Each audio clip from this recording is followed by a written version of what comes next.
আজকের special guest আছে সুধীর ভাই।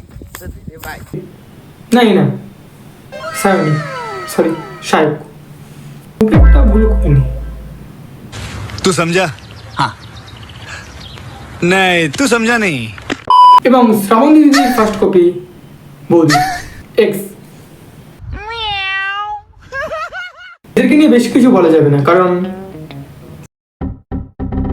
কিন্তু আমি বলবো হালকা।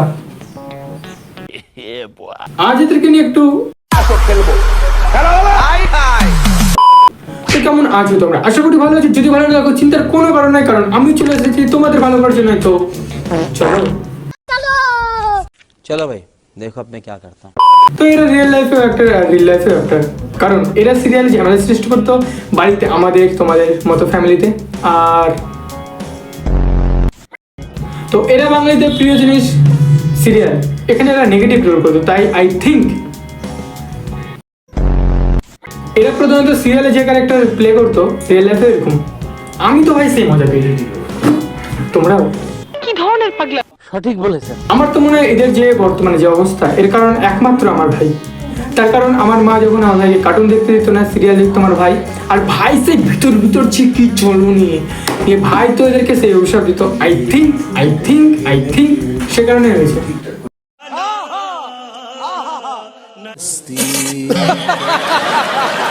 যাই হোক, আমি খুব মজা পেয়েছি। এটা কি ধরনের পাগলামি! আজ ভাই আমি খুব খুশি, কারণ মা ছোট থেকে বলতে এরা খুব সুন্দর অ্যাক্টিং করে, কিন্তু মা তখন জানতো না যে এরা তখন প্র্যাকটিস করছে আর এখন অ্যাক্টিং করছে রিয়েল লাইফে। गजब बेइज्जती है। তো গাইস, এর আগে সিরিয়াল করতো আর সেখানে ওরা নেগেটিভ রোল করতো। আর মানুষের অভিশাপ তো লাগে, অভিশাপ বলে কিছু তো আছে ভাই। হ্যাঁ আমি মাইনা, ঠিক আছে এটা ঠিক, কিন্তু কিছু তো আছে। তাই এখন ওদের নিজেদের লাইফে আগে ভাই এরা সিরিয়ালগুলো প্রচুর কামিয়েছে। তারপরে যখন ওখানে পেটের ভাত আর ওখানে জুটছে না, তখন বিভিন্ন বড় বড় নায়ক নায়িকা ডিরেক্টরদের মতো এরাও ওই প্ল্যাটফর্ম ছেড়ে এখানে এসছে। তো ভাই চলে তো এসেছে, কি করবে ভেবে আসেনি, কিন্তু ওরা যেহেতু শিখেছিল নেগেটিভ রোল, তাই জন্য ওরা এখানে প্লে করছে আর কামাচ্ছে। আমার থেকে বেশি, তোমাদের থেকে বেশি। বাই দেবে, আমি তো কোনো কিছুই কামাচ্ছি না। साला ये दुख का खत्म नहीं होता बे। I am sorry, Babu. বলতে কথা আসি, তো এটা হচ্ছে সায়ক আর এটা হচ্ছে সায়কের বৌদি, সরি এক্স বৌদি। কেন বললাম এক্স বৌদি তোমাদেরকে কারণটা এক্সপ্লেন করছি। ভাই তোমরা এতদিন শুনেছো বৌদির এক্স, এখন শুনবে এক্স বৌদি। अबे जल्दी बोल कल। কারণ ভাই এটা কলিযুগ। এটা হচ্ছে সায়ক, একে দেখতে অনেকটা আমার লাগে। আমার মনে হয় একে দেখার পর তোমাদেরও মনে হয় যে সত্যি এরকম। স্যান্ডিসা এবং সায়ক অধিকারী। হ্যাঁ, তো যখন বিপকাণ্ডে সায়ক অধিকারী নাম জড়াই দিই, নাম তো জড়াবে কারণ নিজে তো তৈরি করেছিল। যাই হোক, মুদ্দাবাদে আসি। তো যখন বিপকাণ্ডে দাদার নাম জড়ায়, তখনকার স্যান্ডিসা আমি আজ থেকে 3-4 বছর আগে ওর বাড়িতে গেছিলাম শুটিং করতে একটা ভিডিও আমার। তো আফটার শুটিং ও আমাকে হ্যারাস করেছিল সেক্সুয়ালি, আমাকে যৌন হেনস্থা করেছিল। তো সেইটার পরে আমি ব্লক করে দিয়েছিলাম। এই ঘটনা আমি কখনো বলিনি, আমি হয়তো লাইভেও আসতে পারতাম এই ঘটনা নিয়ে, কিন্তু কখনো আমি স্বীকার করিনি এই ঘটনাটা। কারণ হচ্ছে আমি ভেবেছিলাম না হয়তো ও নেশা করে ভুল করে ফেলেছে, কিন্তু তারপরে সব সত্যিগুলো যখন বাইরে এসে আমার মনে হলো যা বলে দেওয়াটা দরকার, এবং আজকে আমি তাই বলে দিচ্ছি। সেই ট্রমাটিক দিনটার কথা আমি এখনো আমাকে হন্ট করে। তো সেই জন্য আমি কি বলবো আর, তো আবার তারপরে হয়তো অনেকবার ক্ষমা চেয়েছিল আমার কাছে, এখন আবার আমাকে ব্লক করে দিয়েছে, যেহেতু আমি আবার ওকে নিয়ে মজা করেছিলাম। তখন দেখো আমি কোনোরকম কোনো স্টেপ নিতে পারিনি, কারণ আমিও খুব নেশাতে ছিলাম এবং সেইখানে রীতিমতো আমার ফায়দা উঠিয়েছে বলতে গেলেও। এবং আমি তারপরে সেই সময় একটু ভয়ই পেয়ে গেছিলাম কোনো রকম ভাবে, যে ওর যেহেতু অনেক রকম চেনা জানা আছে, যে আমার কি হবে না, আমি বলবো না বলবো। তো একে একে যখন সত্যিগুলো বের হচ্ছে, কারণ লোকে হয়তো আমার কথা বিশ্বাস করতো না, কারণ ওর একটা so call television artist good image ছিল। তো সেই গুড ইমেজে দেখো আমাকে কেউ তো তেমন সিরিয়াসলি নেয় না, কারণ আমি মজার মতো ভিডিও করি। তো আমি যদি বলতাম সবাই আমাকে মিথ্যাবাদী বলতো। বাট এখন যেমন ওর একটা রিউমার, যেটা আমি সত্য কিনা জানি না, যে একটা শিশু শিল্পীকে হেনস্থা করেছে, সেটা শুধু ও শিশু শিল্পীকে নয়, হ্যাঁ সেটা আমি জানি না, আমি মন্তব্য করবো না, কিন্তু ও আমাকেও হ্যারাস করেছিল।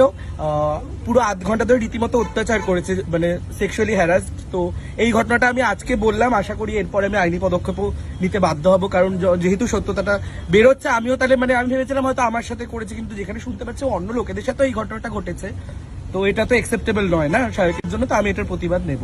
প্রথমে যখন বলে তখন আমি ভাবতাম ভিউজের জন্য, তারপরে যখন শুনছি তার নিজের এক্স বৌদি, কোন ছেলের সাথে সম্পর্ক ছিল তার এবং তার সাথে করতে গিয়ে তার ছিঁড়ে যায় এবং রুবি হসপিটালে সে ভর্তি হয় একটু गजब बेइज्जती है।